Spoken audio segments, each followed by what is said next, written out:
ভাবছো আমি নাদিমের? তুমি কি ভেবেছিলে? তোমরা ভাবছো আমরা মানুষ? ও আল্লাহ! দ্য সিচুয়েশন হিয়ার ইজ স্ক্রিপ্চারের রাস্তা বৃষ্টি। বর্তমানে এআই ব্যবহার করে অনেকে প্রাণীর ছবি তৈরি করছে, এটা কি জায়েজ? আহ, প্রথম কথা হলো যে এআই এর মাধ্যমে যে প্রাণীর ছবি তৈরি করা হচ্ছে, এটা সম্পূর্ণ নতুন অবয়ব, একেবারে নতুন মানুষ তৈরি করা হচ্ছে। এআই যেহেতু এটা নতুন মানুষ তৈরি করছে, সেজন্য এটা আসলে জায়েজ হওয়ার কোনো কারণ থাকতে পারে না।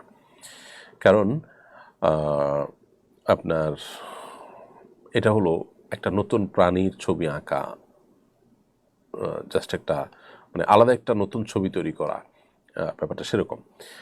ফটোগ্রাফিক্যাল যে ছবি আছে একটা মানুষের হুবহু, জাস্ট একটা ফটোকপি বা আয়নাতে যেরকম কয়েকটা আয়না রাখলে একটা মানুষকে কয়েকটা আয়না দেখা যায়, ছবিটা অনেকটা সেরকম। এই ফটোগ্রাফিক্যাল বা ডিজিটাল যে ছবি, সেটা প্রিন্ট না হলে সেটাকে জায়েজ বলেছেন ওরকম একরাম, প্রিন্টেড হলে সেটাকে অনেকে না জায়েজ বলেছেন, তবে জরুরতের ভিত্তিতে সেটাকেও জায়েজ বলেছেন। কিন্তু এআইয়ের মাধ্যমে যে ছবিটা জেনারেট হয় বা ক্রিয়েট করা হয়, সেটা কিন্তু সম্পূর্ণ নতুন, এরকম কোনো মানুষ পৃথিবীতে নেই।